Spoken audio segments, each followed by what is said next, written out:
And here we are coming to you live from our top secret broadcasting bunker just outside of Area 51. This is Area 52. This is Pastor Mike, and I'm online, and I am live. Welcome. Hey, everybody. Welcome back to America. I mean, finally, you're all back here so I can talk to you. We welcome everybody in America, Australia, the Philippines, Europe, Amsterdam, Holland. I got a story about that. I'll tell you in just a minute. We welcome everybody listening to Watchman FM, KBTR 91.3 FM in Samburu County, Kenya. We welcome you all listening in.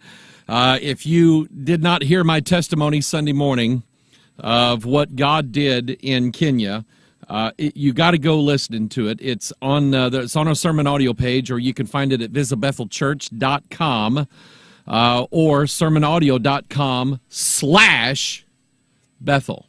You /Bethel when you type that in. And you can listen to it. And God did some really, really neat things. Probably the neatest thing that I experienced over there was when God woke my wife up at 1 o'clock in the morning. She sat straight up in bed, and the Holy Ghost said, "Pray for your husband." And she did.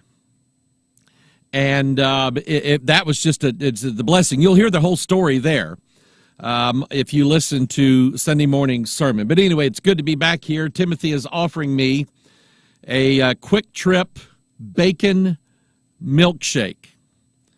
Now, there is some sort of idea out there that I love bacon, which I like bacon.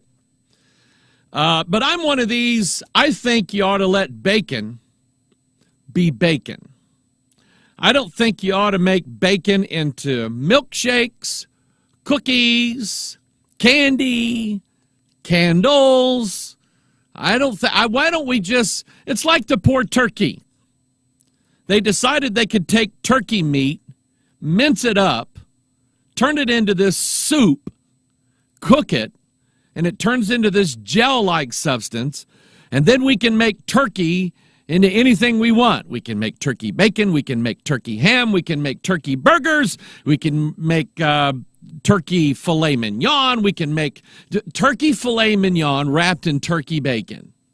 That's what we can do. Why don't we just let turkeys be turkeys and bacons be bacons? Somebody sent me some information, those of you listening who are looking into the Common Core system that is flooding into our school districts. It's in the schools, and some of the schools are getting backlash from people. And so now the schools are acting like they're not implementing the Common Core system in their schools. I'd say be vigilant, people. I think they're going to do what they do. I think they're going to chop it up in little pieces and then implement it. And let me kind of give you an idea of where I think Common Core is going. Now, I've got this information in the queue, as it were, as far as Watchman video broadcast goes. It's a long line. I've got a series of Watchmans I'm going to record this week and next week. That'll put us through for several weeks. I'm going to get back to the Singularity, the all-seeing eye, and the one that's on the dollar bill. I've got all kinds of things, but the Common Core is part of that teaching on the one. And when you look at Common Core, it's basically making everybody common. Everybody is equal. Everybody is the same. Everybody must have this same IQ. Everybody must have the same wage. I want you to think about that. Common Core is communism in a veiled disguise, is what it is. Anyway, this guy sends me. He's a school teacher. He has pulled his, I think, his young daughter out of school, and they're trying to homeschool her, and they're finding it's a little bit of a struggle. Let me tell you all what I've told him, and I've mentioned this before. Not everybody can homeschool.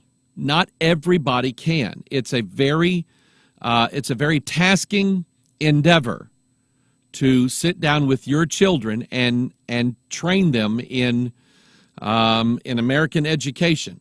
We used the ACE curriculum out of Texas, Accelerated Christian Education. That worked well for us. There may be others that you like that you think works well for you. But I will tell you that it is not every parent can home educate. It's just too taxing on them. And I suggested that he get involved in maybe some local homeschool networks and find somebody that he could work with for help, because he did not want to put his daughter back in the public school system, because he worked at the public school system and he knew what was going on. And he said, Pastor, I don't want to put her back in there. And so you pray for him. But he sent me, let me pull this up here. He said, Pastor, you may not know this, but there is a company that is contracted with our state government that manages all of the lunch counts. Do you remember the days? Let's go back in ancient history, back when you and I were children. Do you remember the days when school didn't provide a lunch? You took a lunch to school. Now, that was before my time. I'm a child of the 70s and 80s when it comes to going to school. Graduated in 84. But I can remember, and I can tell you, there's nothing in the world better than when your mom gets up and fries you a bologna sandwich with Miracle Whip, wraps that in a sandwich bag, and puts that in your $6 million man metal lunchbox. And you open that lunchbox up at noon when you're eating your lunch, and you smell that fried bologna, been sitting in that lunchbox for hours. That didn't kill me, didn't make me sick, but I'm telling you, there's nothing better in the world than that. Can I get an amen out of God's people? Yeah, amen. But anyway, back in the day when a teacher took a lunch count, children, raise your hand if you're going to be getting a school lunch today. The children raised their hand. She'd hand out their little cards with their name on it, and she would write it down on the paper, and the paper would go to the office. And there was always a lady in our school. She was a nice lady, so I probably shouldn't say this, but she is one of the first women that I've ever met in my life that had a big mole on her face with hair growing out of it. Not kidding you. I'm just going, did you grow that your own or what? I mean, what evil did you do to get that one? But she used to sit there at the little table and take our little lunch cards and go like that and put a little hole in there. That meant that we got a lunch on Wednesday. And it was a lunch that had, it was full of fat, and it was full of sugar, and it was full of carbohydrates, and it was full of all kinds of evil things that were trying to destroy us as children. We were forced to eat those things back in those days. Can you believe that? These kids today don't know how good they've got it eating hummus. They don't know how good they've got it. But anyway, schools don't do it that way anymore. They don't have a piece of paper that goes from the teacher's office to the school office where it's recorded in a register. This is how many children in Mrs. Hines' class that's going to be eating lunch today. It's not done that way anymore. Now you have to get biometrics involved. Now you've got to get kids with this little card that they scan that's got their biometric information in it. A chip, as it were. Chip for chips. And it all goes into this database along with all of the other information that is collected on that child is databased, and it never occurred to me that this would be done not by the federal or state government, but by a government contractor. Now, I'm beginning to see here that I think this country is being ruled by those who hold government contracts. That's what I think. I think big businesses chisel their way into Congress. I think Michelle Obama already had companies and corporations that could deliver this garbage lunch food scraped off the bottom of a bowl of a Middle Eastern restaurant. I think there were already contractors in place to start selling this food at a premium to the American government school system before that bill ever went through. That's what I think. But I think that we are being run by those who have government contracts. Now, this particular school system, I don't remember which one it is, so I'm not naming it. I'm not naming it because I don't remember which one it was. This particular school district, and it figures that my little face here would cover the graphic. But I'm going to show you their website. Let me see if I can get rid of me. Hang on here. Let me see if I can do it. How can I do that?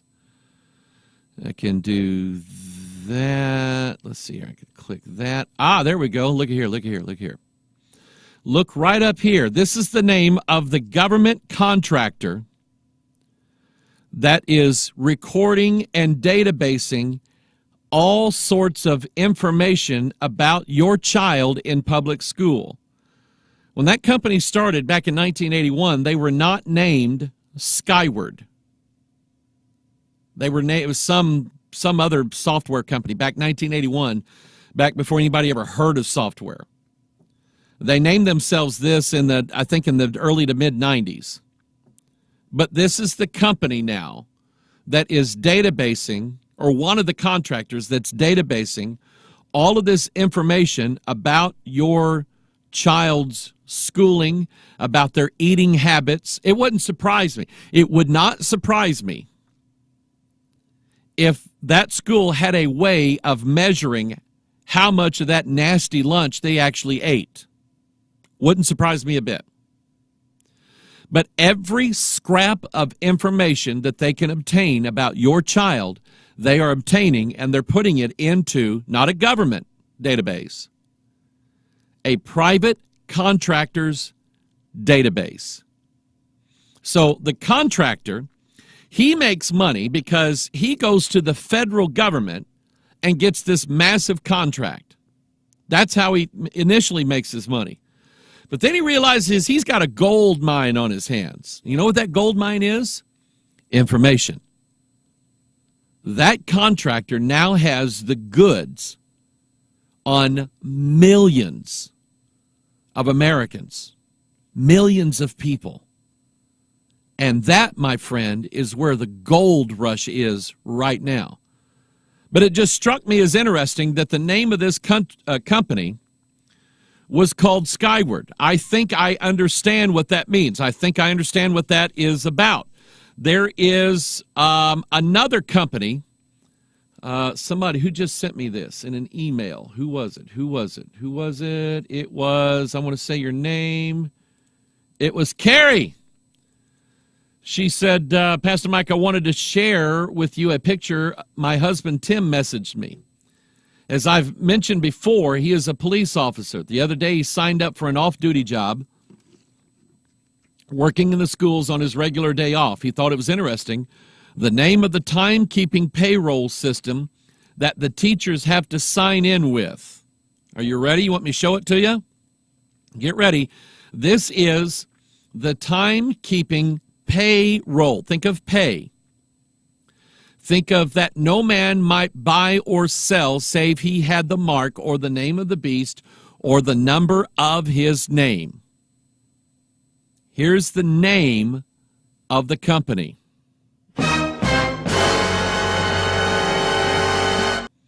Very, very, very, very interesting. ISIS. ISIS payment systems you'll see on Coke and Pepsi machines all over the world. The ISIS payment system is rapidly advancing into cell phones with what's called NFC. If you bought a cell phone recently, you will see that it has something on there called NFC. That stands for Near Field Communication. I was trying to think up something funny, and I couldn't do it. I'm kind of off a little bit today. Anyway, I'll give myself a just because. But anyway, near field communication. And what that is doing, I think the new iPhones coming out are going to have NFC capability. What that is that you're going to start paying for stuff with your cellular telephone. You're going to have an app. I saw a guy do this at an unnamed, very popular American coffee shop. Unnamed. But I saw a guy do that at the drive-thru. He pulled up his Starbucks ad or his Starbucks app, and she scanned some kind of code on there, and it was paid for. And I'm sitting there going, oh, that's really cool. That's like really, and I'm being dead honest. I am being dead honest. That technology excites me. It excites my flesh. My spirit is saying, hey, look, this guy is pretending he's got the mark in his right hand, and he's buying and selling. That's what my spirit's telling me. My flesh is telling me, I want one. I want one. Can I have one? Can I have one, please? Can I have one? That's my flesh. That's probably a lot of people's flesh. Admit it. Admit it. We are like married to our mobile computing devices. Hi, I missed you. That's how we are. This is the digital age. There's no escaping it. This is where we're headed. I am doing a lot of research into what Ray Kurzweil called the singularity. There's something about that escapes me. I mean, I get what it is. I understand it. There is something about that escapes me a little bit. I can kind of make a general idea from the scriptures about what it's talking about, but I'm not satisfied with it, and I usually am not. And so you pray for me. I'm still putting together the research on it. So I'm not going to start recording the Singularity series. Not yet, because it's not ready yet. I will serve no watchman before it's time. I won't do it. So I am going to go back, and there was something that I started talking about during our homecoming, and the Holy Ghost reminded me I wasn't done with that. In fact, I barely scratched the surface. So I'm going to go back through a particular topic that we see in the Bible, and we're going to lay it out for you in the next set of Watchman video broadcasts. Speaking of wealth and ISIS and Mystery Babylon the Great, the mother of harlots and abominations of the earth. Senator Bernie Sanders, a self-described socialist. Let me tell you what socialism is. Socialism is what you call the child who grows up to be communism. Okay? That's what you do. When I look at Caleb, he is Caleb boy. He's not Caleb man. One of these days, I'm going to be looking up and say, there's Caleb man standing there, but he's not there yet. Socialism is like what Paul said, when I was a child, I spake as a child, I understood as a child. I did childish things. Now that I'm a man, I put away these things. And that's what socialism is. Socialism is communism that hasn't grown up yet. So Senator Bernie Sanders called for a progressive estate tax on multimillionaires and billionaires during a speech on Saturday. This is Barack Obama's specialty. He could be called Robin Hood, Robin of Locksley, because he takes away from the rich and he gives to the poor. He says a nation will not survive morally or economically when so few have so much while so many have so little, Mr. Sanders said at the Vermont AFL-CIO annual convention, union. You know what he's doing? He is inflaming union workers. He's telling them, look at you. You're the one doing all the work while the fat cat cigar smokers are sitting in the office counting their billions, laughing at you. And yet you're the one doing all the work. That's not fair. It's not fair that you make $40 an hour. It's not fair. You should be making $100 an hour. That would be close to being fair. Let me tell you about other countries other than America. Let me tell you about what I saw in Kenya. In Kenya, they don't have government welfare programs. There are aid places. There are places where the United Nations and so on are trying to help the people, and I am all for that. But they don't have a wealth redistribution system in the nation of Kenya. You will find very wealthy people who live in a very large, nice house with a very, very mean, evil, deadly gate or wall around it. And by deadly, I mean if you touch it in the wrong place, you're dead. And outside of that fence is nothing but squalor, extreme poverty. If you drive around the slum of Kibera, 1.5 million people live here. If you drive around it, you almost won't see it because it's covered with businesses, nice churches, nice houses, and apartment buildings.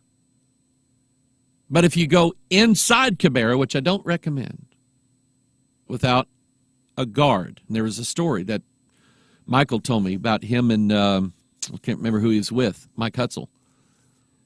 They had to make use of their security guard. Nobody was shot. He just got out with his gun, and everybody went scattering.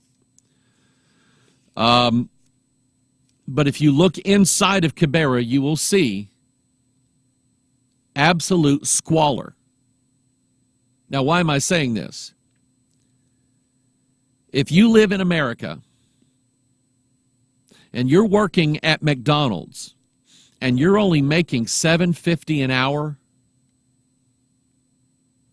you are making probably about 1,000 times more money than a person working at Kinchek in Nairobi doing almost the same job. You say, well, everything's cheaper over there. No, it isn't.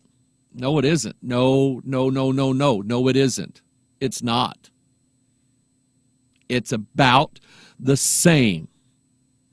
I know a guy who works in a hospital, and he makes, are you ready for this? He makes 500 Kenya shillings a month. You think, well, okay, that's not too bad. Take a decimal point and move it 2 places to the left on that number. That's about what it is in American money. It's about $5.20 some odd cents a month that he makes there. So I am tired of hearing American workers complain about the inhumane conditions that they have to work under. If you don't like it, go to Kenya and work at Kinchek. Go over there. Move over there, buy you a piece of ground, and see what you can do with it if you don't like it. So this is what he says. And he's at the AFL-CIO convention. He's stirring up union workers, guys who make $40 an hour. He's stirring them up. You're getting robbed. You're getting robbed. You don't make enough money. So here's what he says. We need a tax system which asks the billionaire class to pay its fair share of taxes and which reduces the obscene degree of wealth inequality. Did you see that word? Wealth inequality in America. It's got to be equal. Everybody has to be equal. They have to have the common education. They all must make the same grade on the test. That's socialism. That's the ungrown child that will be communism. wage wealth inequality. According to Mr. Sanders, taxing the top 0.25% of wealthiest Americans is the fairest way to reduce wealth inequality. Lower the $17 trillion national debt and pay for investments in infrastructure, education, and other neglected national priorities.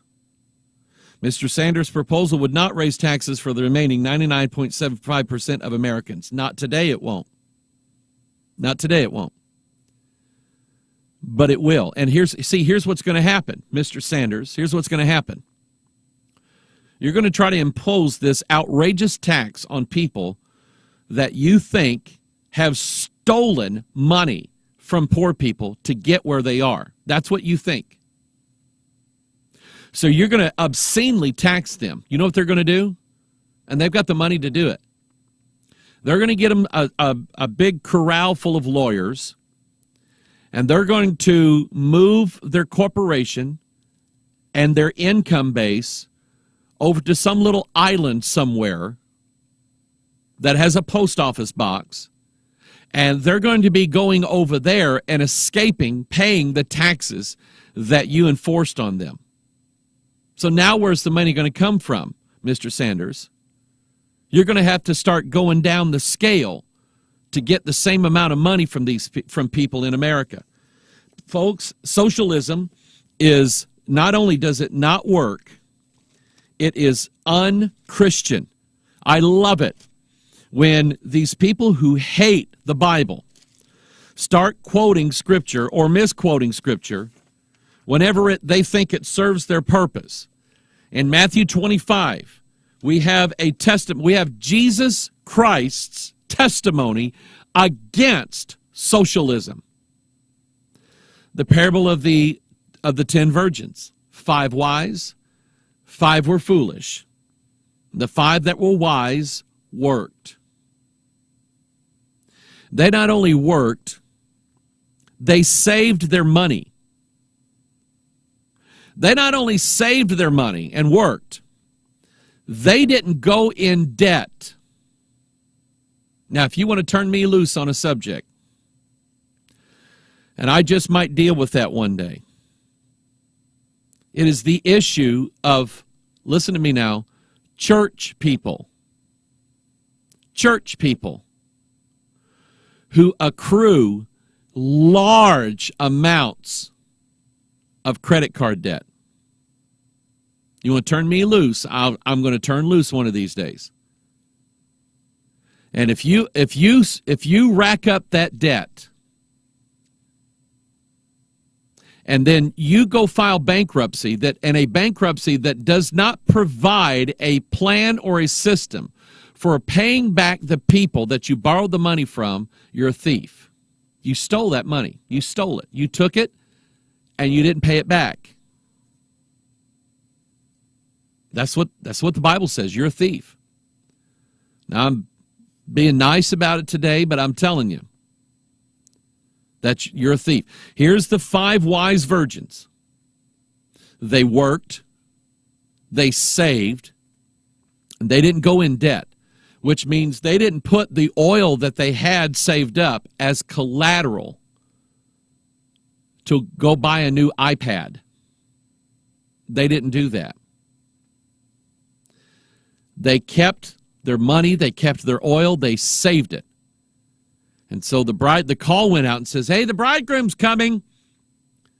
And the 5 that were wise trimmed their lamps, poured their oil, lit their lamps, and they were ready.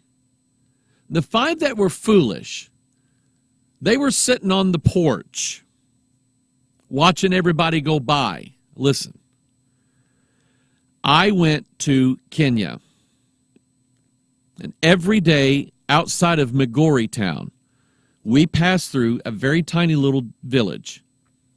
And it had little storefronts, had some people doing various tasks and so on. But a majority of the people, I would say probably close to 150 people, were in this little village every day, sitting around on the porch. Just sitting around, just sitting there, talking. I noticed one day they had a pool hall there. There's guys in there playing pool. They were just sitting around on the porch. You can say, well, maybe they didn't have a job. Listen, I want to tell you something.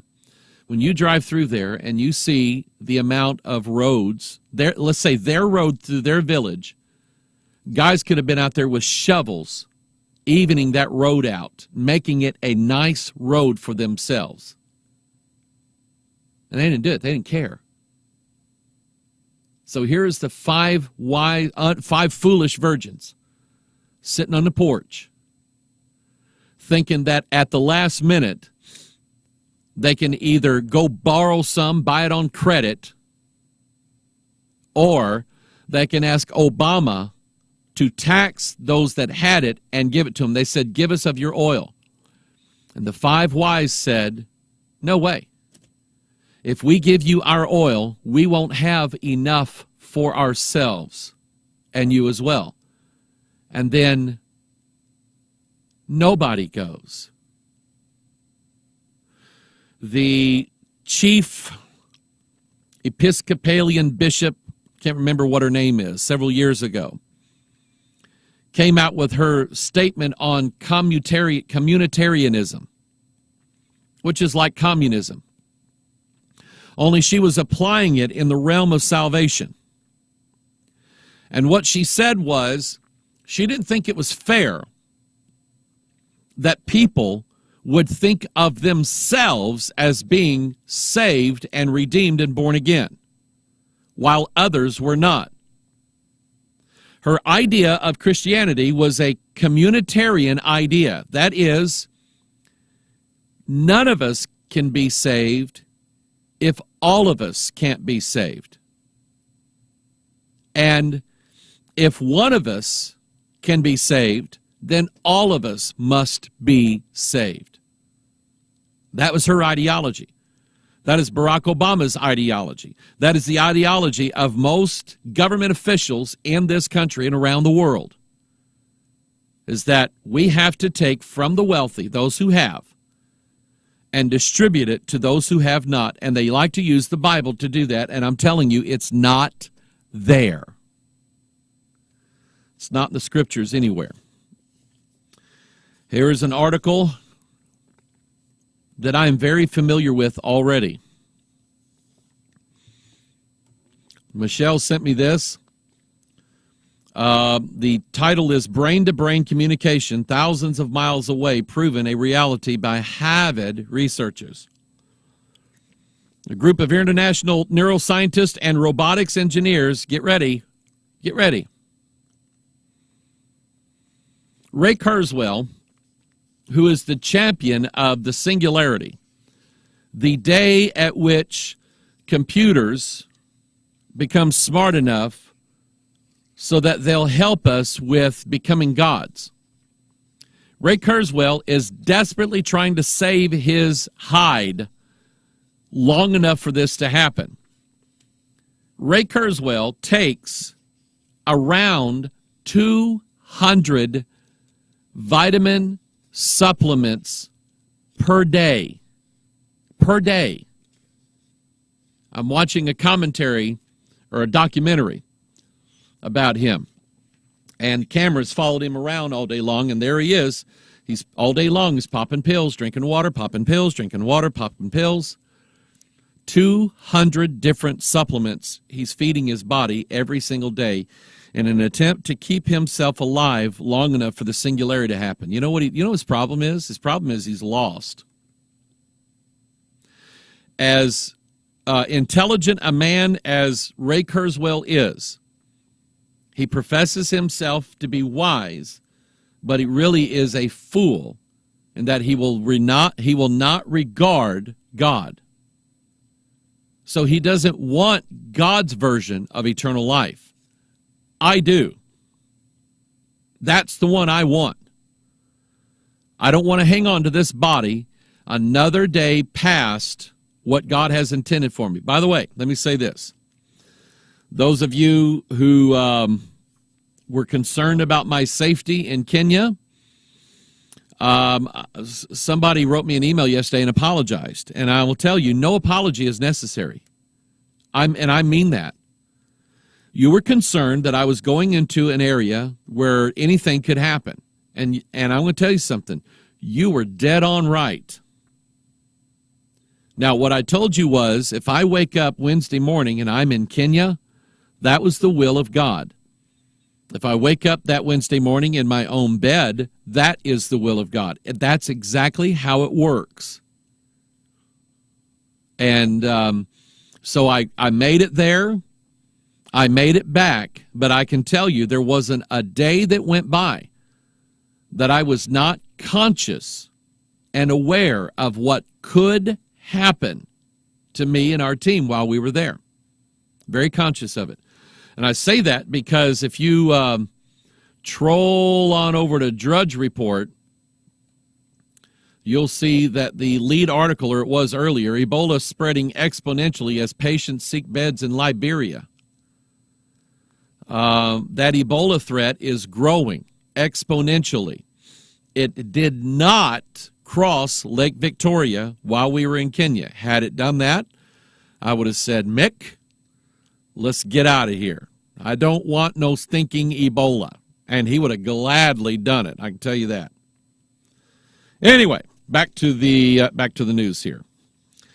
A group of international neuroscientists and robotics engineers have discovered for the first time that human brains can indeed talk directly to one another, even from thousands of miles away. A brain-to-brain communication study conducted in coordination with Harvard Medical School has proven that extrasensory mind-to-mind interaction can happen over great distances by leveraging different pathways in the mind. Now, I'm reading this not as something that I believe is, oh, wow, this is so cool. Like the ESP people were right. They can, like, read thoughts. That's not what I'm getting at. This is a setup article.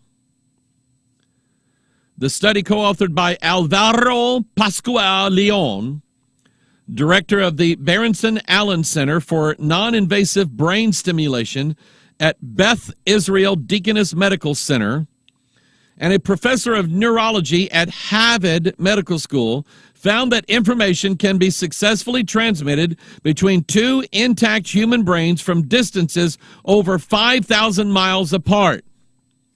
The researchers were curious if one could communicate directly with another person and tested their hypothesis by reading the brain activity from one person, injecting brain activity into the second individual.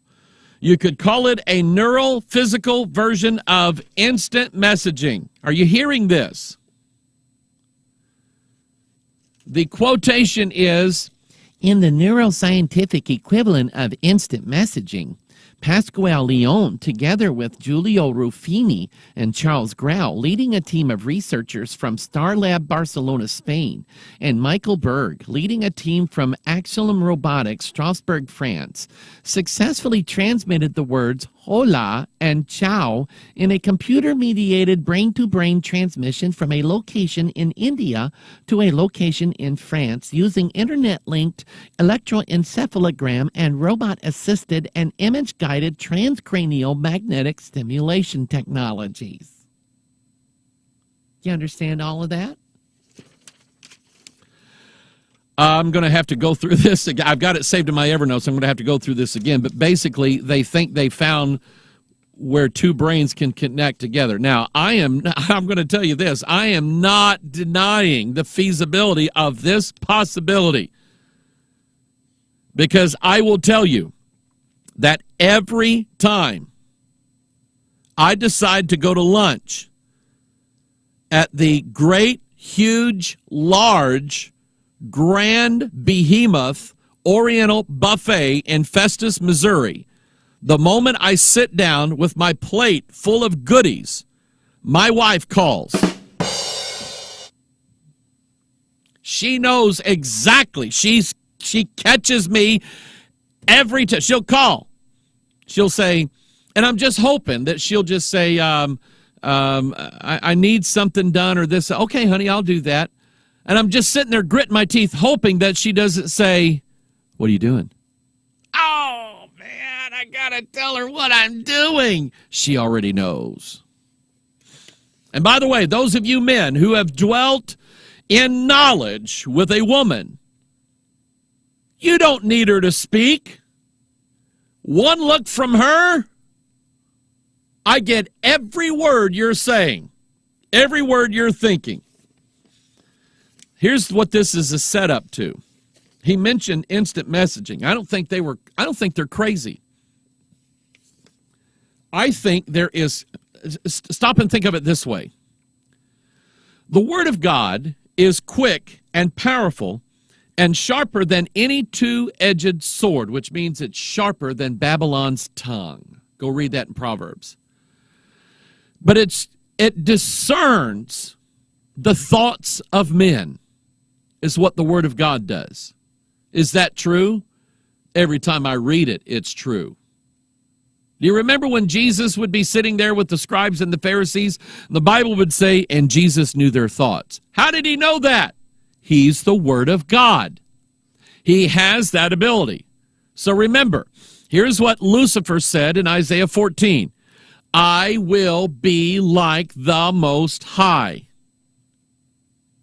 He wants God's power.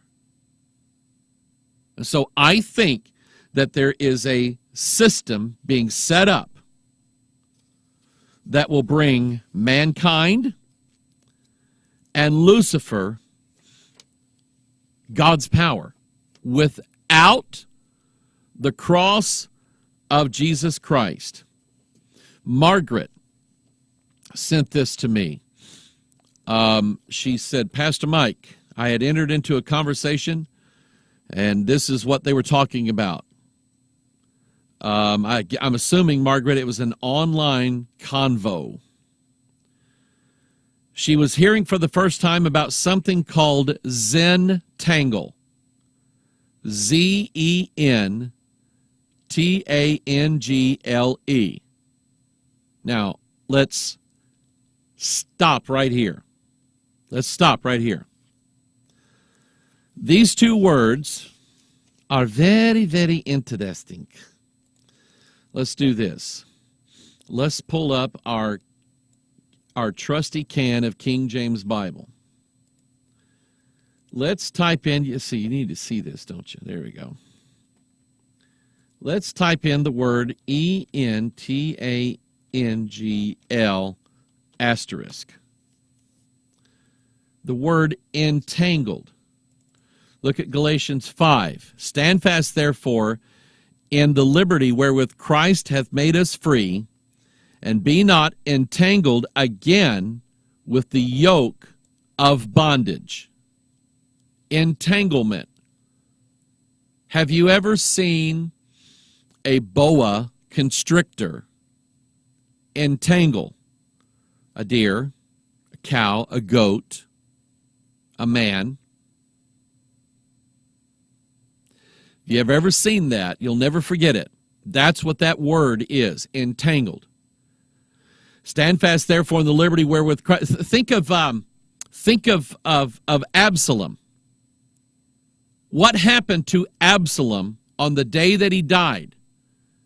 He had that long, watch this now, he had the face of a man and the hair of a woman, and his hair was entangled in the oak tree, so that he's riding underneath this tree.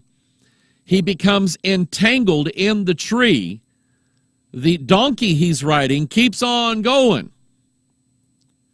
And Absalom is just hanging from a tree. Do you get the imagery here? That's entanglement. Be not entangled again with the yoke of bondage. Look at 2 Timothy 2:4. No man that warreth entangleth himself with the affairs of this life, that he may please him who hath chosen him to be a soldier. That means preachers and pastors don't have affairs. That'd be the first simplest part of it, wouldn't it? Don't have affairs. Number two, preachers and pastors. God called us to be soldiers, not Amway salesmen. I'm a little guilty of that. Been there, done that. Nothing against Amway. It's the American businessman. You want to go make some money selling stuff like that? Knock yourself out. I really am. I'm all for it. Don't recruit me, because I'm not supposed to join. I have to preach against things, and if you people in the Amway organization are guilty of it, I have to preach against what you are doing. Anyway, 2 Peter 2:20. Uh-oh, should I read this? Should I read this verse? Yeah, it's in the Bible. 2 Peter 2:20, for if after they have escaped the pollutions of the world through the knowledge of the Lord and Savior Jesus Christ, they are again entangled therein and overcome, the latter end is worse with them than the beginning. For it had been better for them not to have known the way of righteousness than after they have known it to turn from the holy commandment delivered unto them. But it has happened unto them according to the true proverb, the dog has turned to his own vomit again, and the sow that was washed to her wallowing in the mire. What does that mean? Well, let's look at it in a different light. Let's look at it in Mark chapter 4. Mark chapter 4. Look in verse 18. These are they which are sown among thorns, such as hear the word. I'm going to ask you a question. Have you ever, you fellas out there, that have gone romping and stomping through the woods. Have you ever been romping and stomping through the woods and found yourself in a thicket of thorns? I hate it. I hate it. Because not only are they sticking in your legs and in your backside, now you want to put your hands down there and free yourself. You don't know where to put your hands. That's entanglement. Thorns are, do you listen to this? You listen to this. I gotta straighten myself. I gotta readjust my heating pad. It's one of those days. Boy, is it ever one of those days. Let's talk about this for a minute. Entangled in thorns. Jesus was warning us. He said, there is a group of people here that heard the word, that started growing. But here's what happened. The word was sown in amongst thorns. And it didn't take long before the thorns began to entangle the tree or the wheat or the corn, the stalk. Didn't take long. I, over the years, have witnessed to people that I knew lived around a very, very wicked, sinful situation. Young people would come to us at camp wanting to be saved. And then we would stand there and watch them go back home to an environment at home that does not lend itself to producing good Bible-believing Christians. And we wonder, will they ever make it? Will they ever make it? And these stalks that become entangled in the thorns, I'll read to you what happens to them. The cares of this world and the deceitfulness of riches and the lusts of other things entering in choke the word, and it becometh unfruitful. And here's what happens. When it becomes unfruitful, according to the Bible, what happens? It's cut down, withered, and cast into the fire. Now,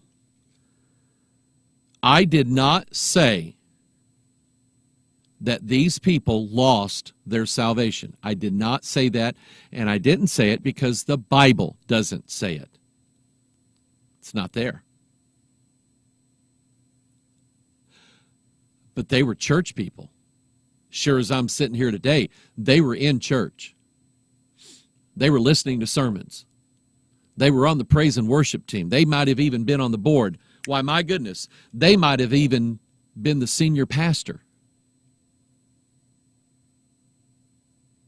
How possible is it for people to attend church most of their life and never be truly born again? How possible is that? Happens all the time. Pastor Brent told me a situation about a church that he pastored for a while, and there was a man in that church that used his wealth to control and manipulate that church. He was actually laundering money through the church. That's what he was doing.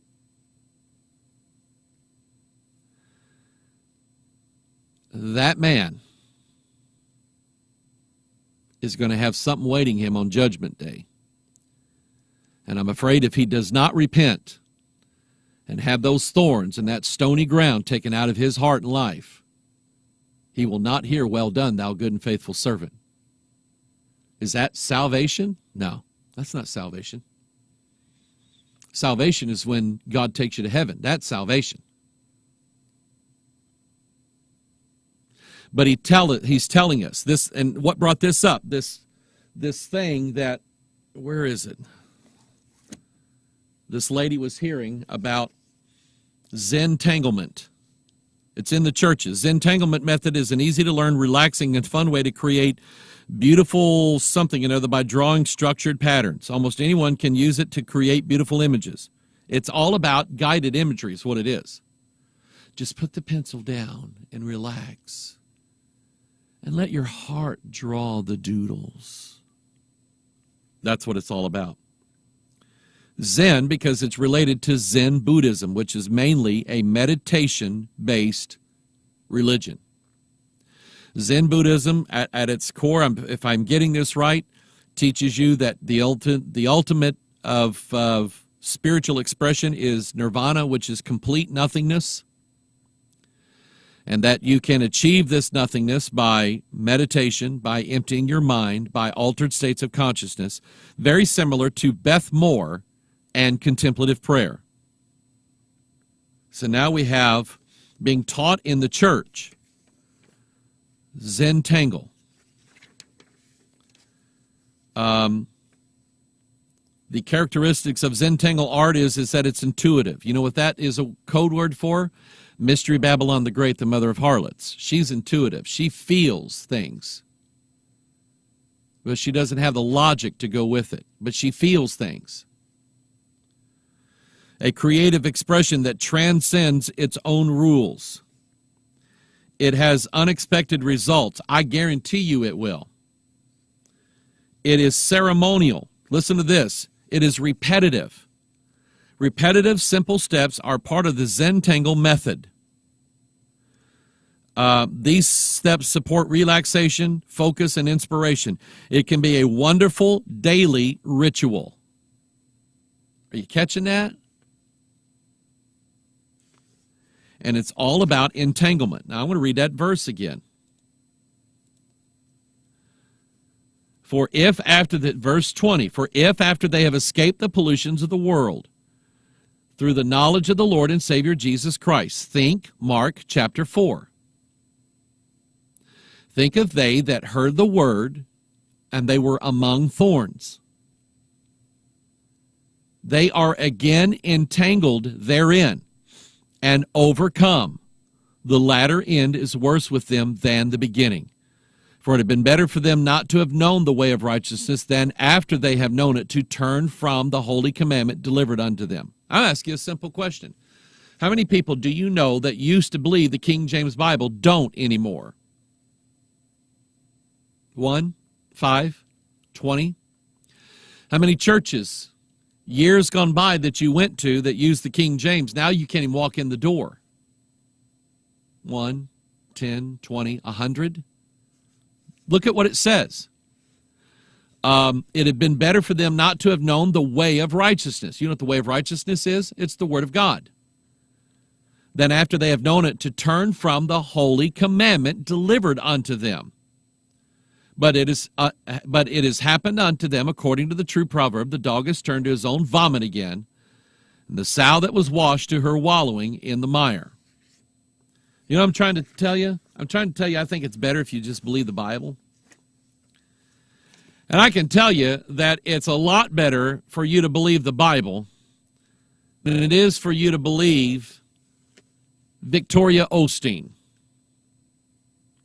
Victoria, I heard about this. When did I start hearing about this? Brent Hutzel was showing me this while we were in Kenya. And I thought, I got to remember this. Victoria Osteen, the Barbie doll wife of Joel Osteen. Here's the article from, where is this from? TheBlaze.com. Victoria Osteen, wife of megachurch pastor Joel Osteen, responded late Friday afternoon to furor and debate circulating in evangelical circles following a controversial sermon she delivered last month about church attendance and worshiping God. Did you hear what she said? I got a video. I hope it plays. Osteen said that she could have chosen her words more carefully, but that she did not mean to imply that parishioners shouldn't worship the Lord, calling such a critique and interpretation, quote-unquote, ridiculous, in a statement exclusively issued to The Blaze. Let's see. The Blaze. While I admit that I could have been more articulate in my remarks, I stand by my point that when we worship God and are obedient to Him, we will be better for it, she said. I did not mean to imply that we don't worship God. That's ridiculous. And only the critics and cynics are interpreting my remarks that way. Osteen continued, every Lakewood member knows what I was talking about because they've experienced firsthand the joy and victory of a Lakewood church worship service and the honor, reverence, and gratitude we show God. Unquote. I'll let you be the judge because I'm going to play the clip.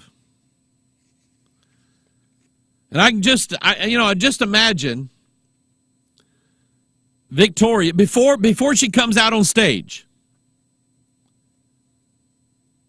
telling Joel what she's going to say. And Joel looking at her behind the scenes, behind the stage where nobody can see him, looking at Victoria and saying, now, honey, I don't you think that would be kind of negative? Don't you think that would not be? And Victoria says, I'll say what I want to say. And Joel says, well, honey, I'm thinking about the amount of money we're going to lose, and I'll say what I want to say. Well, honey, I understand that, and I don't want to take you away from your authority over me. Okay, honey, I'll stop.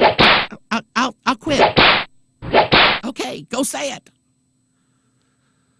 So she goes out on the stage, and she lets her fly. So I just want to encourage every one of us to realize when we obey God, we're not doing it for God. I mean, that's one way to look at it. We're doing it for ourselves. Because God takes pleasure when we're happy. That's the thing that... Stop. This is her exact words. I just want to encourage every one of us to realize when we obey God, we're not doing it for God. That's what she said. We're not obeying God to make God happy. That's what she said. Jesus said, if you love me, you really love yourself more. That's not what he said.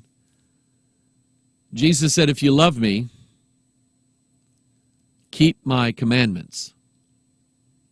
That's what our Savior said. She turned it around and made every bit of this about the self-centered, egotistical, self-absorbed American rich person. And I found this out today. I read some things. I found this out, that Joel has this massive outreach in the United States of America. The second nation to the United States of America that follows after Joel Osteen is Kenya. My dear brothers in Kenya, Joel Osteen is a wolf in sheep's clothing.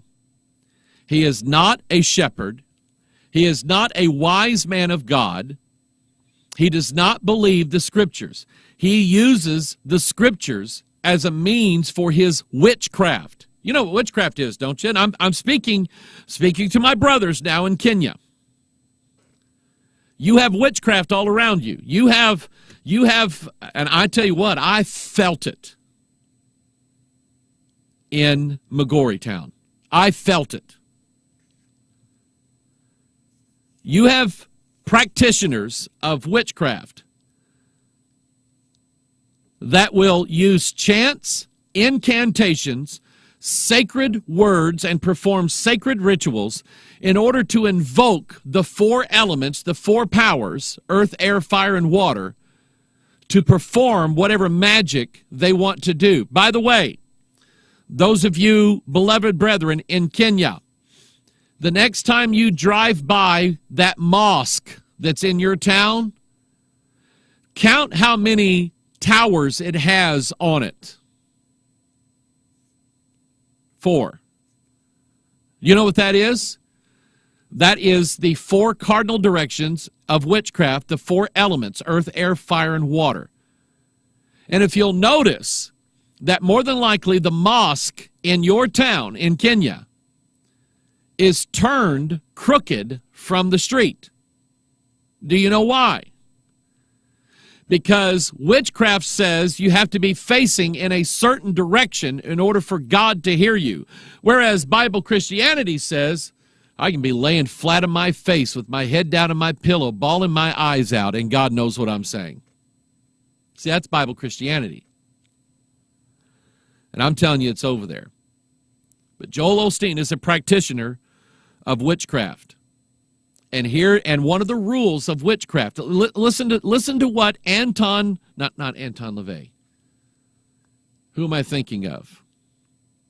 The Beast, 666, guy back in the late 1900s, early 20th century. Who am I thinking of? Somebody, there's nobody here. Nobody can think of it. Aleister Crowley. Aleister Crowley's rule. One simple rule for your life if you're a follower of witchcraft. To thine own self be true. Or, no, that's not what it is. It's, do what thou wilt shall be the whole of the law. What that means is, whatever you want to do and whatever pleases you, that's the law that you follow. That's witchcraft. That's what that is. And Victoria's Secret Osteen just proclaimed her doctrine to be, do what thou wilt shall be the whole of the law. When you worship God, you're not doing it for God. When we obey God, we're not doing it for God. That's one way to look at it. Listen to what she says after that. The greatest joy this morning. So I want you to know this morning, just do good for your own self. Do good because God wants you to be happy. When you come to church, when you worship Him, you're not doing it for God, really. You're doing it for yourself because that's what makes God happy. Amen. Let's open our heart to Him today. Father, I'm playing again. I want you to listen. Every one of us to realize when we obey God, we're not doing it for God. That's one way to look at it. We're doing it for ourselves. Because God takes pleasure when we're happy. That's the thing that gives Him the greatest joy this morning. So I want you to know this morning, Just do good for your own self. Do good because God wants you to be happy. When you come to church, when you worship Him, you're not doing it for God, really. You're doing it for yourself because that's what makes God happy. Amen. Let's open our heart to Him today. Father. There's a version of this on YouTube you got to see. Somebody followed that clip up with a clip of Bill Cosby going, "That's the dumbest thing I've ever heard of in my life." I absolutely agree. That's the stupidest, most. Now, honey, I really wish you'd go out and correct what you said because I think you led people the wrong way. Shut up, Joel. But honey, we're going to lose millions of dollars. I don't care. Dumbest thing. And see, here's the problem. Here's Joel. Here's your first problem. Your first problem is that you've decided that the Bible doesn't mean what it says it means when it says it is not permitted for the woman to usurp authority over the man. It's not permitted. That's your first mistake. Your first mistake was letting her up on the stage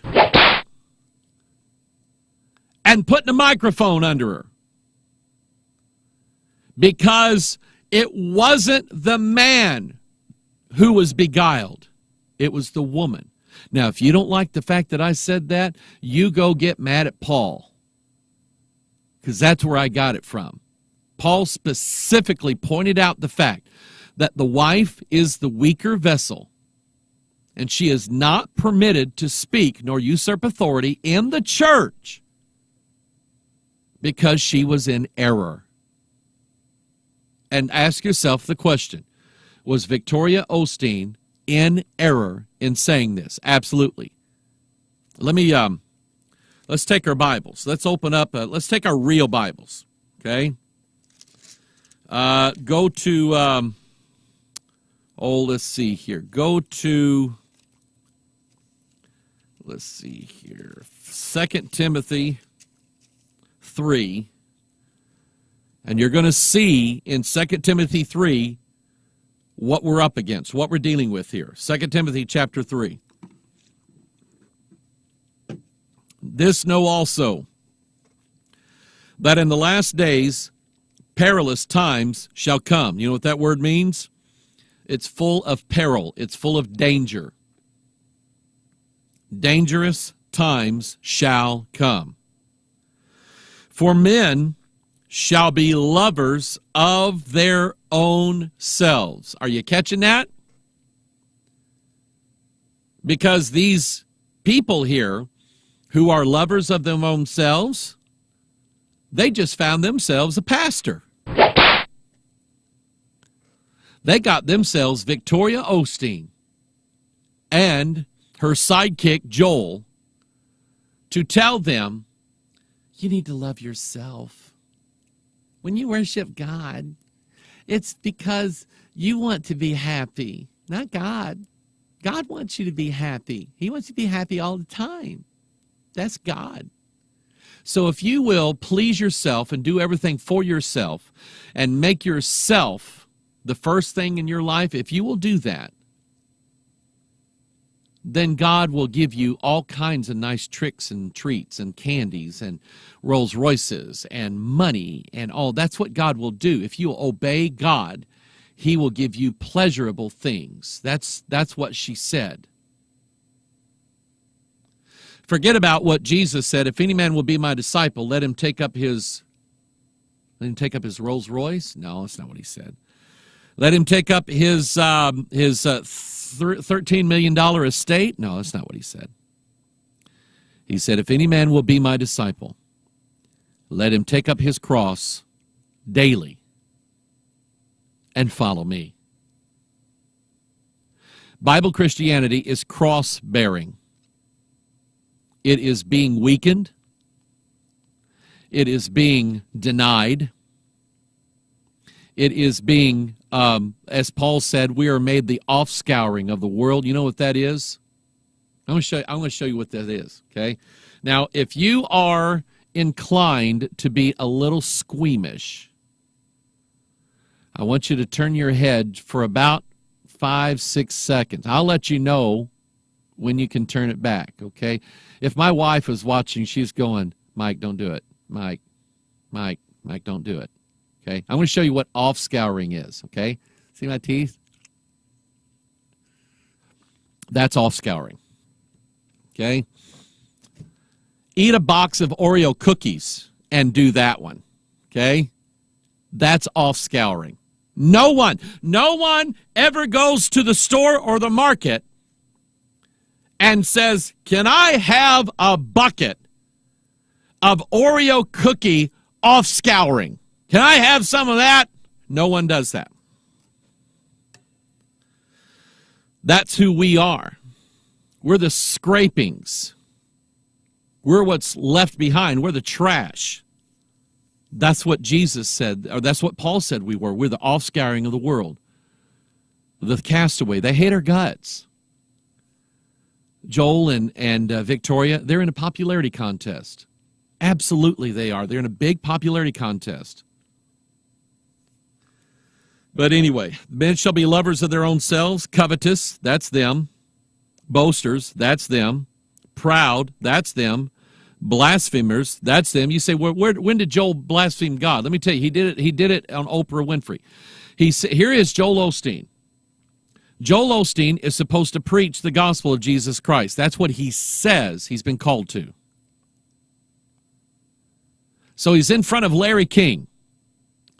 And Larry says, Reverend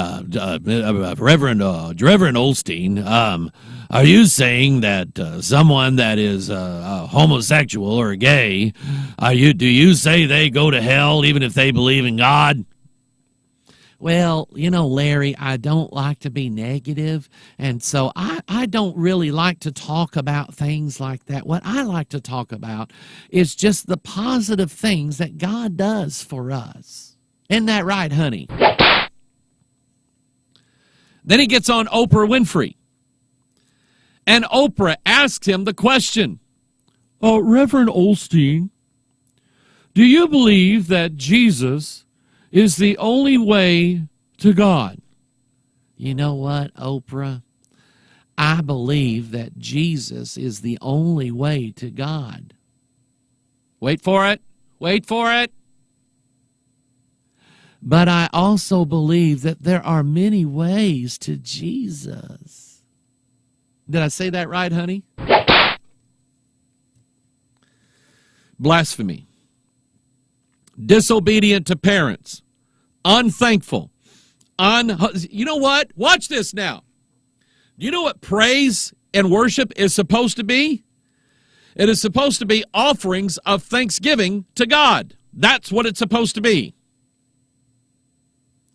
But she single-handedly turned it into a party for you. God doesn't care, in her theology, God doesn't care if you're thankful or not. All God wants is to see that big $1 million smile on your face. Ding. That's all he wants to see. And then God knows that you're living the life, man. Unthankful, unholy, without natural affection. Truce breakers. You know what a truce breaker is? A truce is a covenant of peace. A truce is a covenant of peace. The new covenant in their hands has been broken. And if you listen to them, they do not preach the gospel message of Jesus Christ. They don't. They preach a form of Old Testament blessings based upon performance. That's what they teach. They are truce breakers. False accusers.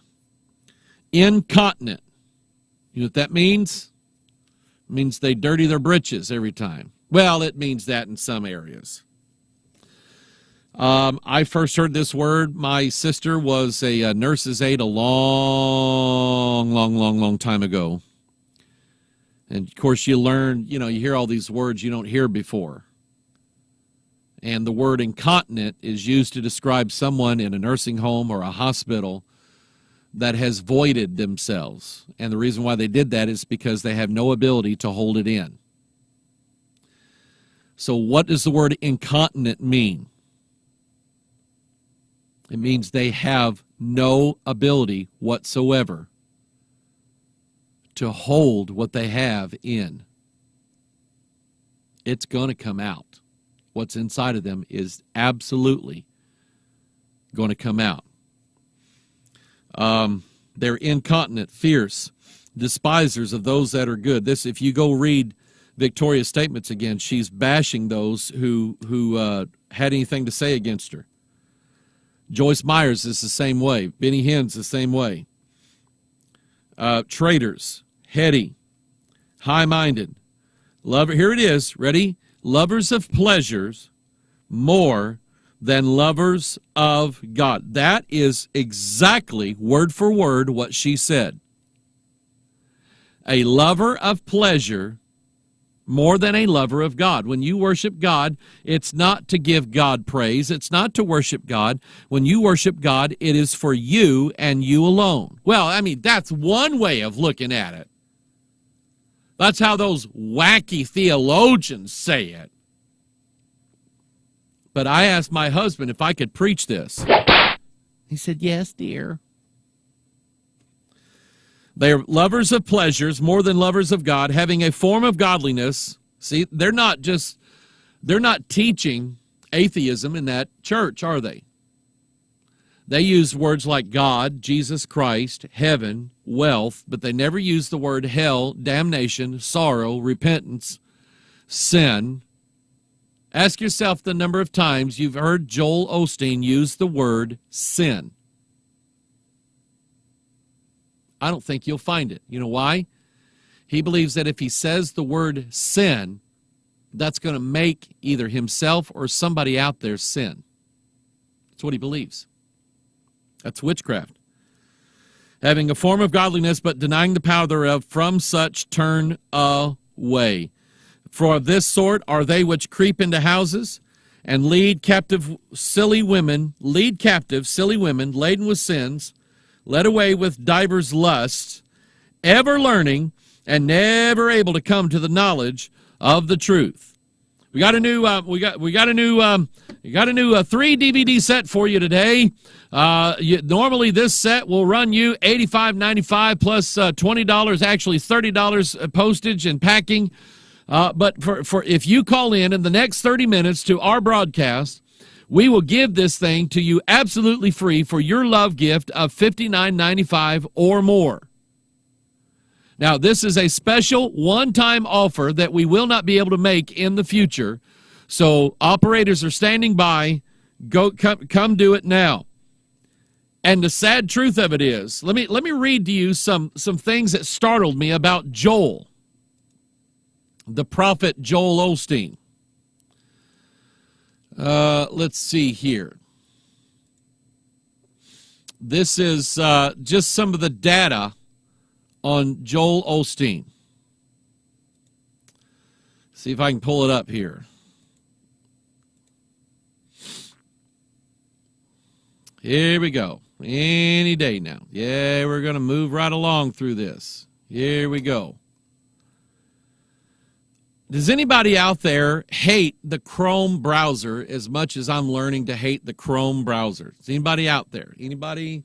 Can I hear from you? I hate it. It freezes up. It has problems with Flash.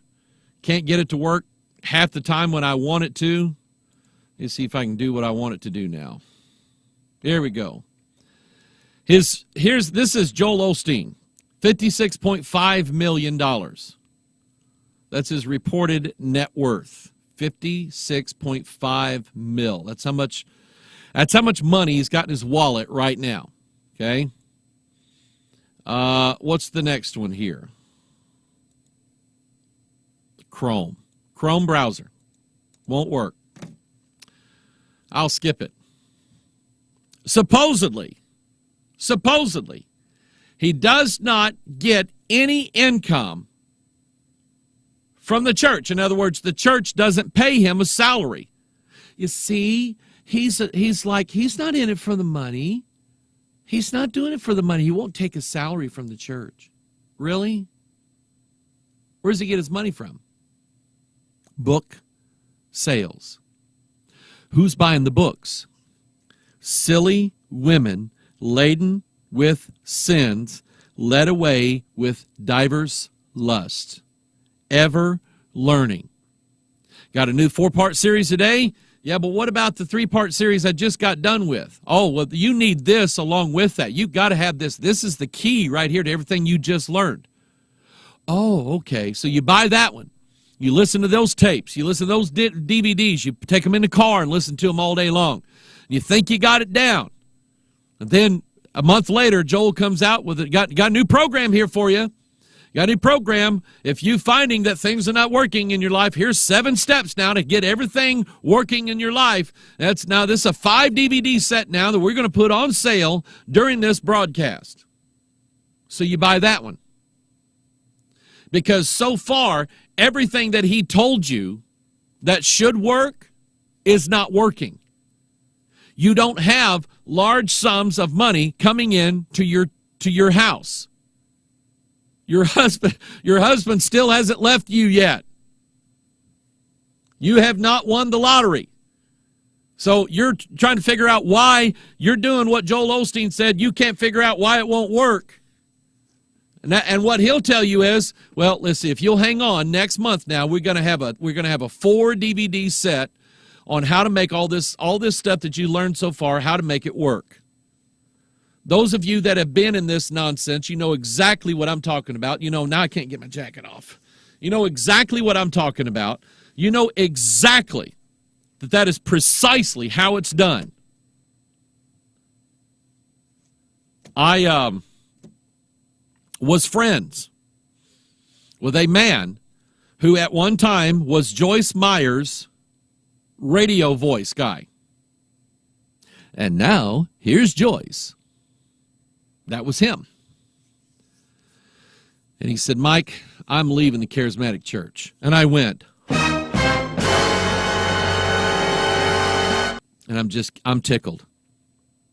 Said he knew a man that they all went to Life Christian Center here in Fenton, Missouri, Pastor Rick Shelton.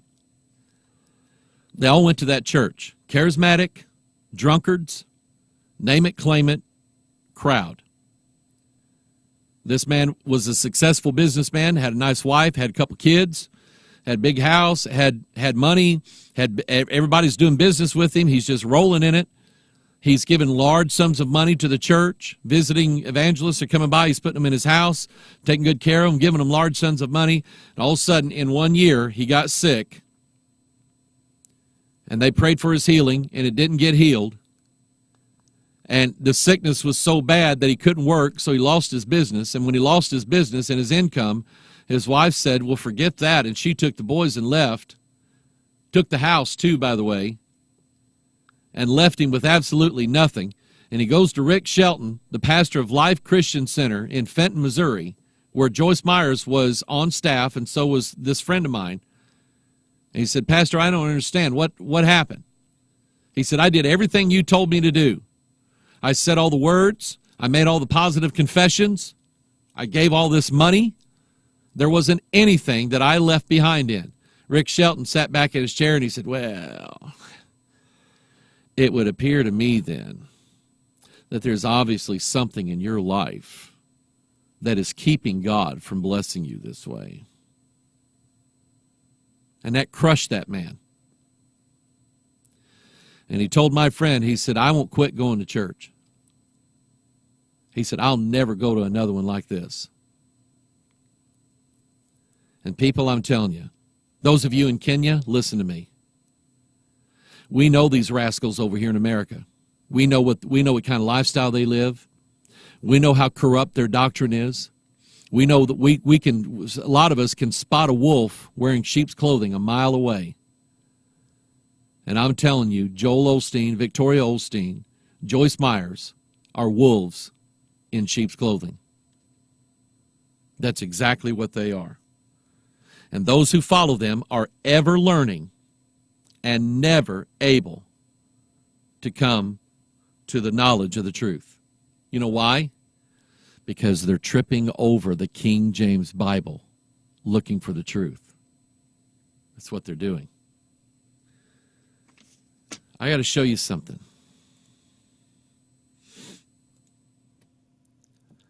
I like this. They found a dinosaur down in Patagonia called Dreadnought. That's what they called it. They are describing it as it is the biggest land creature ever found, ever discovered. The biggest. Let me give you a little rundown of who this is. They just found, about 48, 50% of the skeleton. They found enough of it to know how big he is. The skeletal evidence shows that he is about 65 tons. 65 tons. That is 130,000 pounds. Let me show you what that is, okay? Look at it in comparison. Here is, well, you can't see my mouse. See that man there underneath that elephant? If I were standing next to that elephant, I would be afraid that that elephant would step on me. But if I were that elephant, I would be afraid that Dreadnought would step on me. That's how big he is. He is bigger than Brontosaurus. He is bigger than Brachiosaurus. He is bigger than any other land creature that ever existed in history.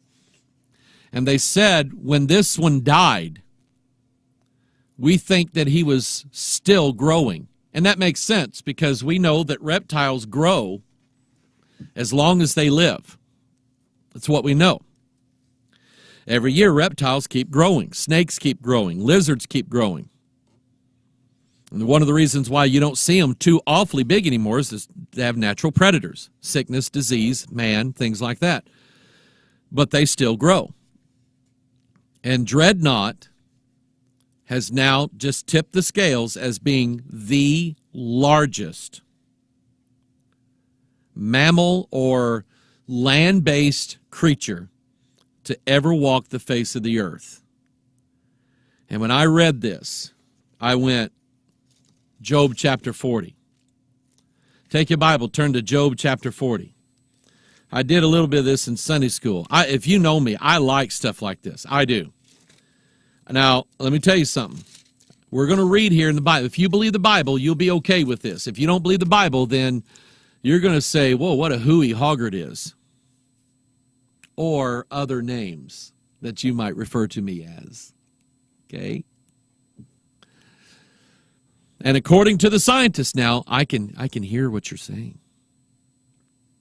No, I can't. Anyway, Job chapter 40. When I read this article, I was in Kenya. And I'm going, oh, wow. That's who he was talking about. Job chapter 40. God said, behold now behemoth, which I made with thee. He eateth grass as an ox. Stop right here. God didn't say, behold now behemoth, go to the museum and look at the bones of behemoth, the one that I made 65 million years before you came along. That's not what God said. God said, whom I made with thee. And if you want to know what that is, you go to Genesis chapter 1, and you look on the sixth day of creation, verse 24 of chapter 1. And God said, let the earth bring forth the living creature after his kind, cattle and creeping thing and beast of the earth after his kind. And it was so. God made the beast of the earth after his kind, and cattle after their kind, and everything that creepeth upon the earth after his kind. And God saw that it was good.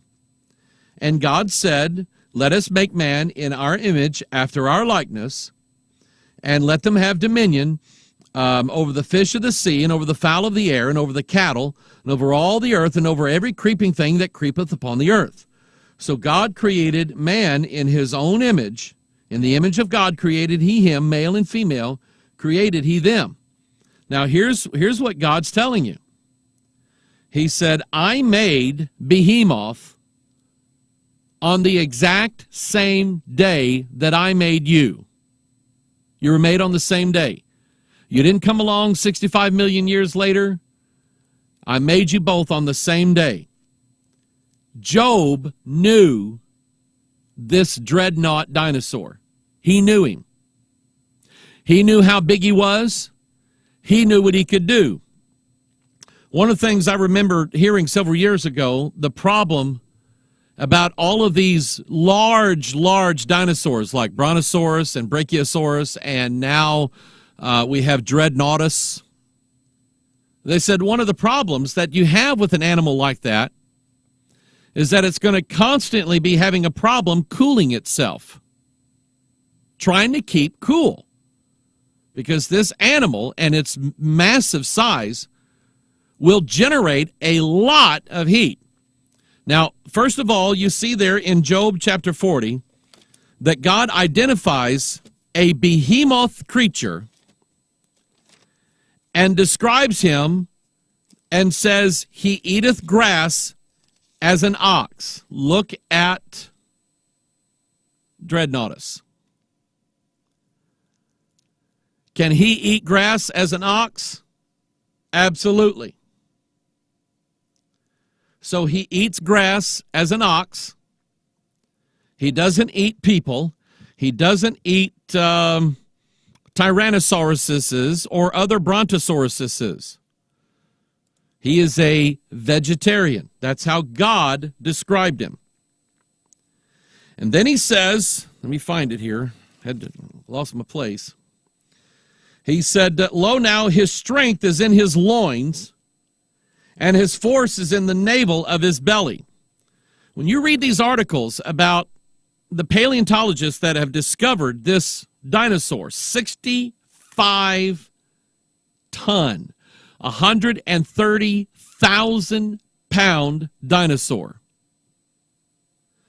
They call him Dreadnought because that was a phrase used in the late 1800s, early to mid 1900s, that described all of these iron warships that were being built all over the place, especially the United States and Britain.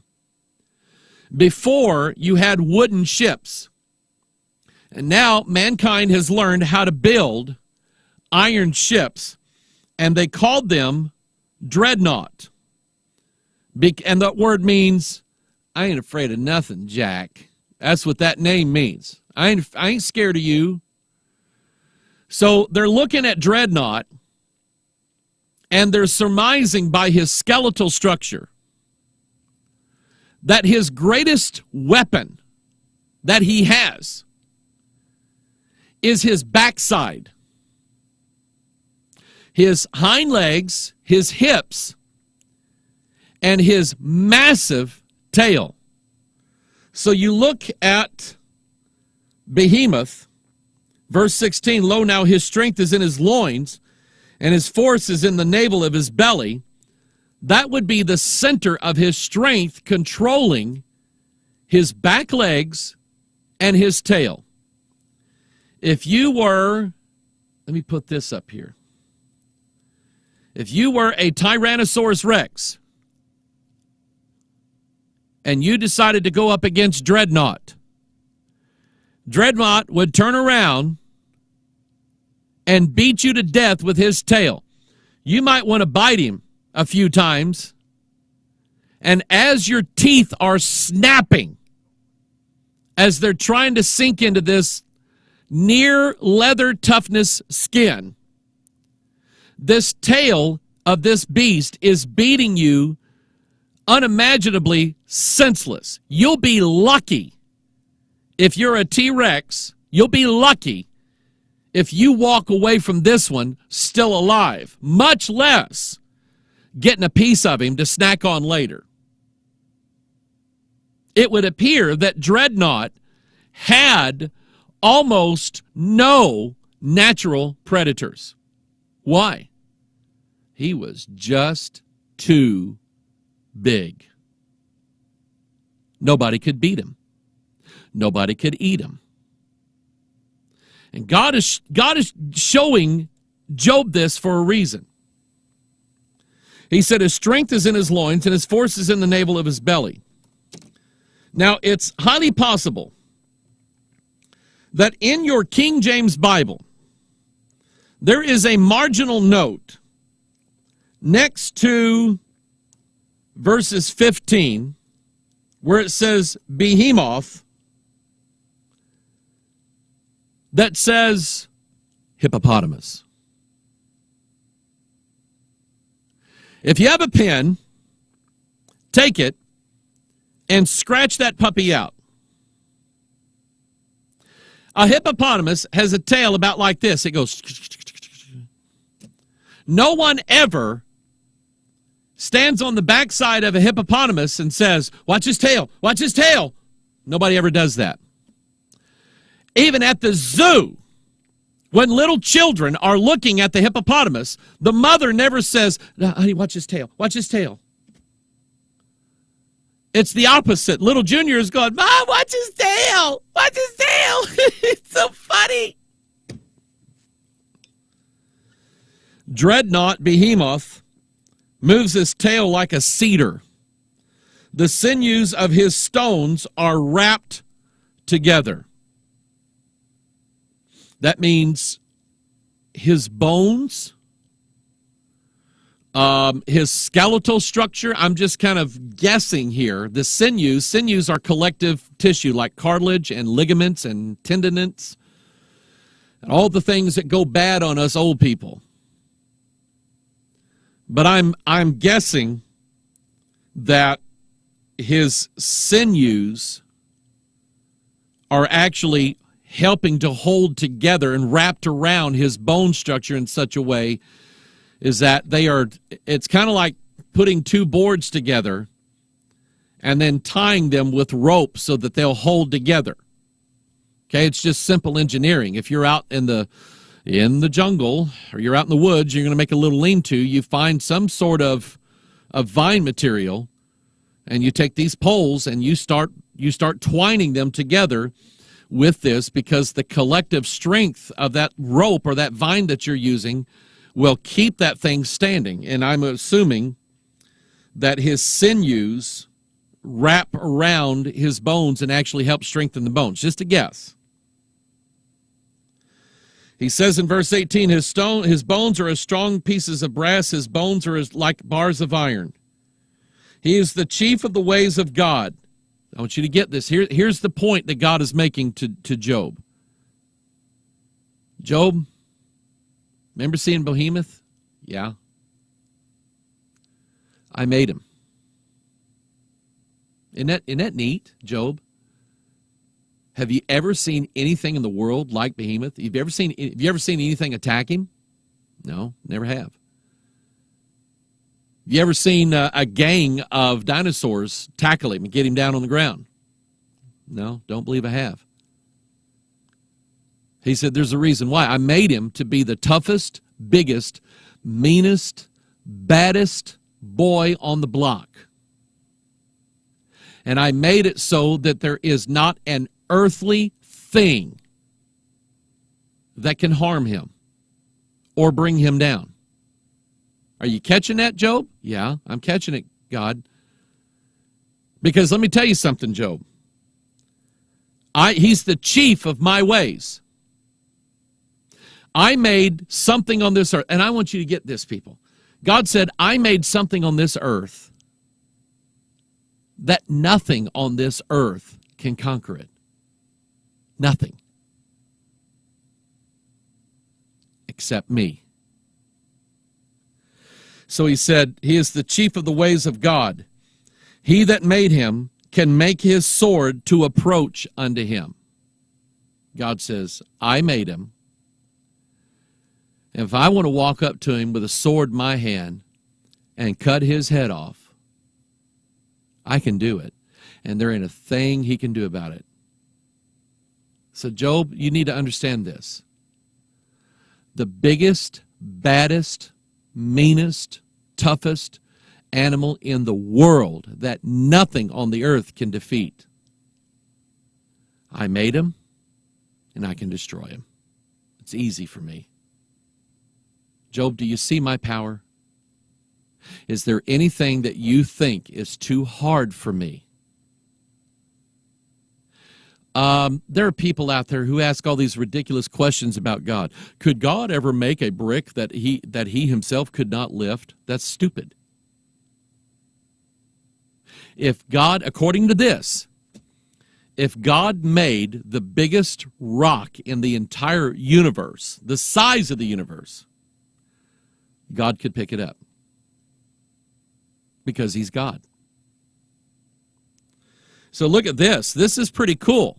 Those of you who don't believe that dinosaurs and man coexisted, remember how I told you that they surmised that these large dinosaurs had to have some way of keeping themselves cool? Look here. Verse 20, surely the mountains bring him forth food, where all the beasts of the field play. He lieth under the shady trees, in the covert of the reed and fens. The shady trees cover him with their shadows. The willows of the brook compass him about. Doesn't sound like to me that he has a problem keeping himself cool. He stays near the brook, and he resides under the shady willow trees, and he covers himself with them to keep the heat of the sun off of his body. God already figured it out. Those of you from Australia, those of you who know anything about living in the bush, how do skippies keep themselves cool in the heat of the day in the bush? How do those skippies do that?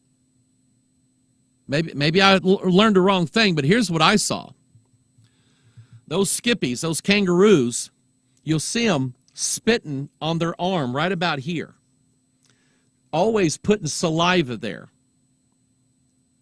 And the reason why they're doing that is that their body sends every ounce of blood to this one spot on their arm, where when the kangaroo spits on it and pulls it away, and the breeze, that hot breeze blows upon it, it cools it because it evaporates it.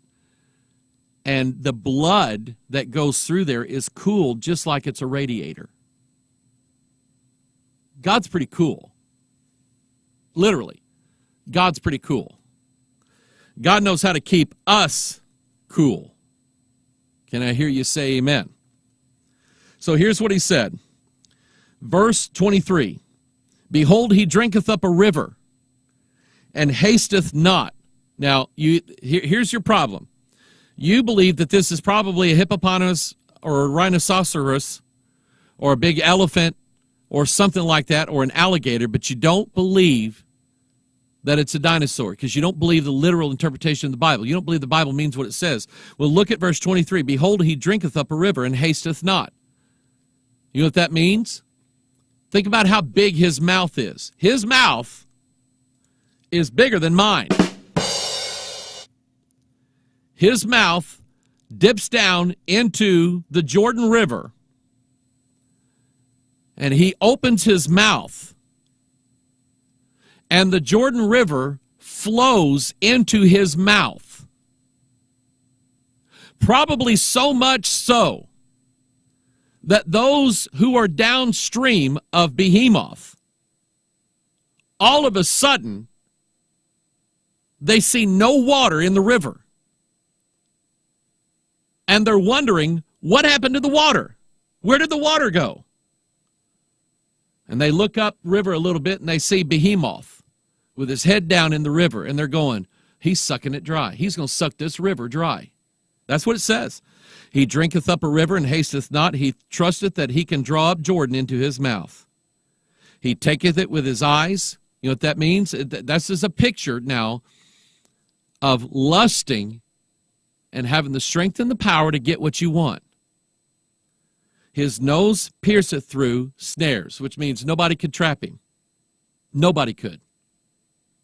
But it's really interesting that whatever he set his eyes on, he took it. Now, this is what's really interesting, and I'm not prepared really to speak on it today. But I want you to read Job 40 about Behemoth and Job 41 about Leviathan. And you're going to find a very similar situation there with Leviathan.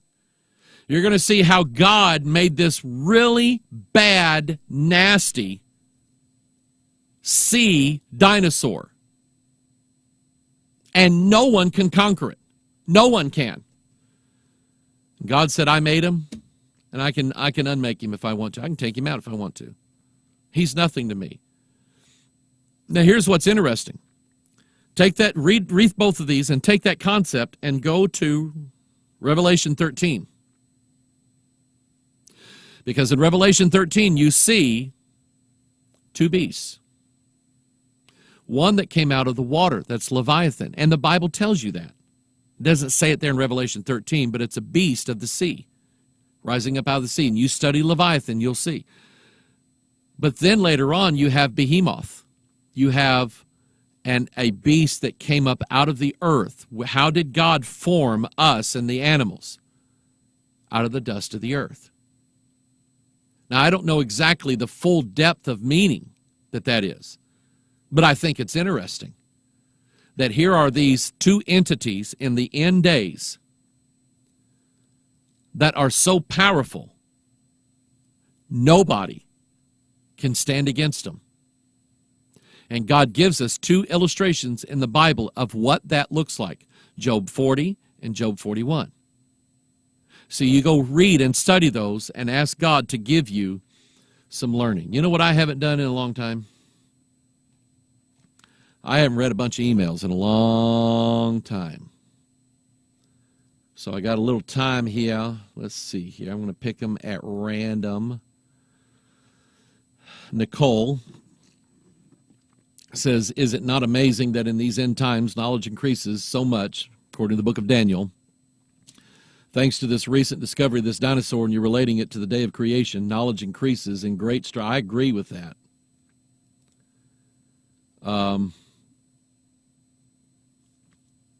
Kathy says, at our church, a few women have a prayer time on Tuesdays. Today, 2 women were invited by the church secretary to come and have us pray for a Bible group who was going to do a Joyce Myers study. That's a contradiction in terms. We'll have a Bible study group. What are you studying? Joyce Myers? No, I asked you what Bible, part of the Bible you study. Joyce Myers. It's contradictory to one another. Anyway, I told my friends, how can I pray for something I cannot recommend? They told me to be silent then. After about 15 minutes after the women came, I could not stand it and picked up my stuff and left. They were extolling the greatness of Joyce Myers and Beth Moore. Yuck. And she says that with like 8 Ks in it. Kathy, I commend you. They probably are just thinking you're a you-know-what. But you did the right thing. Have no fellowship with the unfruitful works of darkness, but rather reprove them. And I commend you for doing the right thing. You're on a list now. They're not going to invite you to parties. They're not going to call you for the next Bible study. They're not going to ask you to lead a study, because they got it figured in their mind. If we give her time to speak, she's going to talk about Joyce Myers and Victoria Osteen and how King James is right. Roger says, during the early 80s, I love the 80s. I did. I became president of the local school board while I was pastoring a local Baptist church there. While there, I threw out the free lunch federal program and continued it with our own resources. Sorry, that was racehorses. The Fed's 5% wasn't that much help. I also made the front page of the local paper Sunday edition 3 weeks in a row as I took my kids out of the school I served as president and homeschooled them. I and my entire congregation very soon came under all sorts of persecution from IRS and other Fed agencies. Satan is alive. Glad you're home, safe. Roger, I appreciate that. Appreciate your stand. And they're going to hate our guts.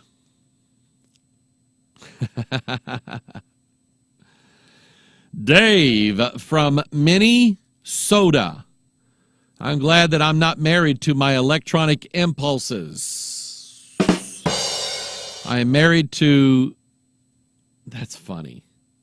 I'm married to Dr. Pepper, not an official sponsor of PMO, even though with 23 DNA flavors. Okay, you're cracking me up, Dave. Shirley writes in and says, ISIS becomes soft card. SOFTCARD to avoid Islamic State connection. I just found this. Maybe you good folks can look that up and we'll see whether these things be true or no. Let's see here. Verizon has a mobile wallet called ISIS. I knew that some of the phone companies were starting to use ISIS. Let's see here. David. God bless you, Pastor Mike, and your family. Have you had a chance to look into the push to end net neutrality by the FCC and their minions? I hate to sound like Chicken Little, but if implemented, this sounds like the end of the IT as we know it. A fast, slow lane is proposed with extra fees, and the worst is everything to be censored. Sounds like the DPRK. That is something. It's a, what is that, the Egypt government or something like that. Anyway, I know what you're talking about. I read technology news every day, and I'm not sure about what the end game of net neutrality is. I do know that there will always be an attempt to curb the internet, just like there is a system in play to take control of all the TV and radio stations in America in the case of a national emergency. That is in place. It's called the Emergency Broadcast System.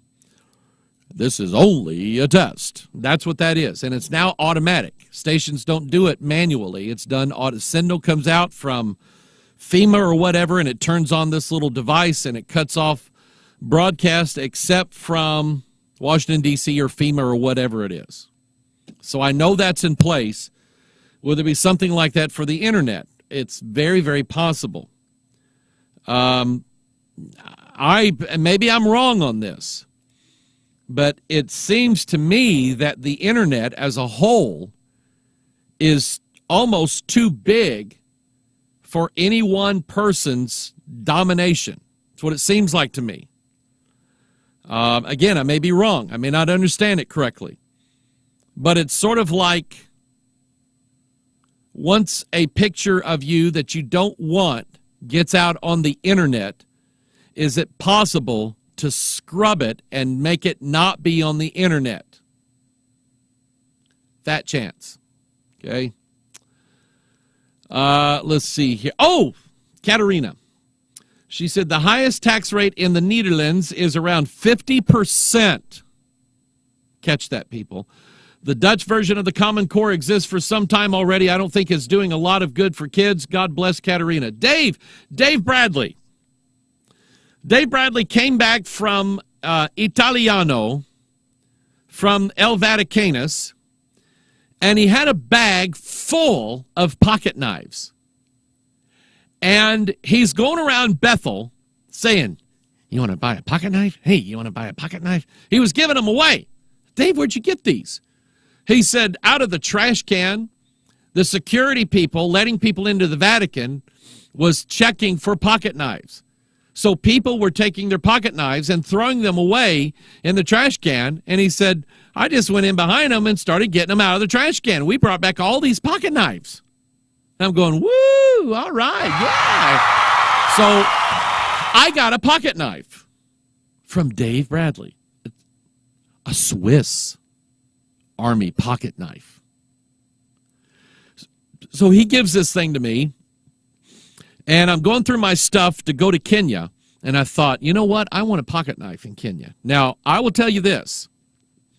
Pocket knives are illegal in Kenya.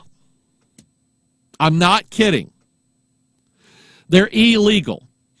You can carry a machete hanging out of your breeches, but you cannot carry a pocket knife.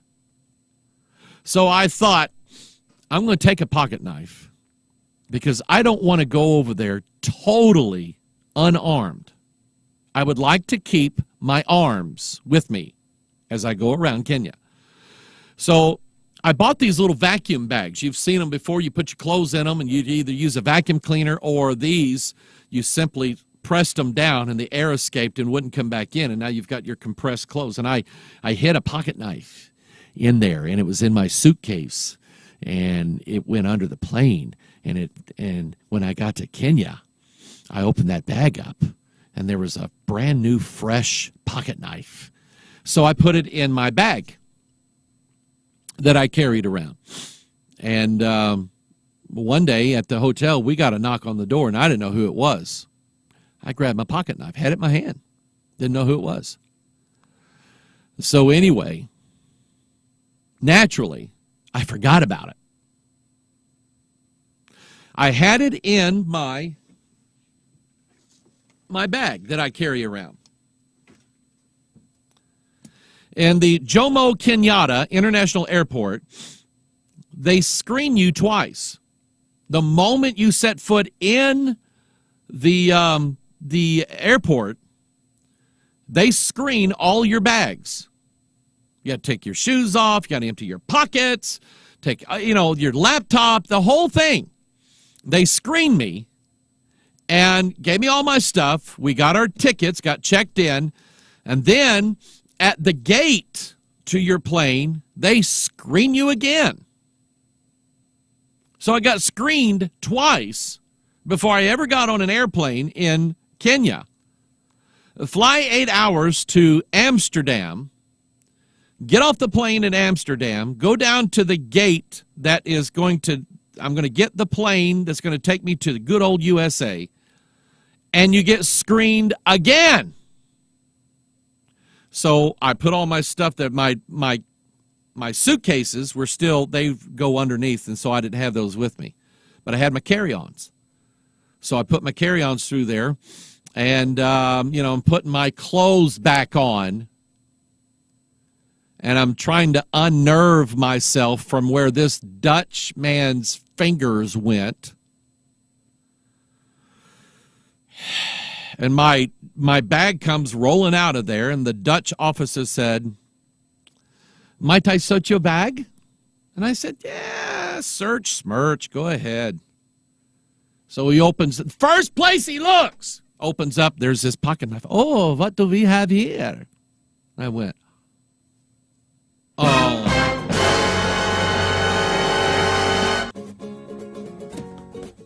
He found my pocket knife.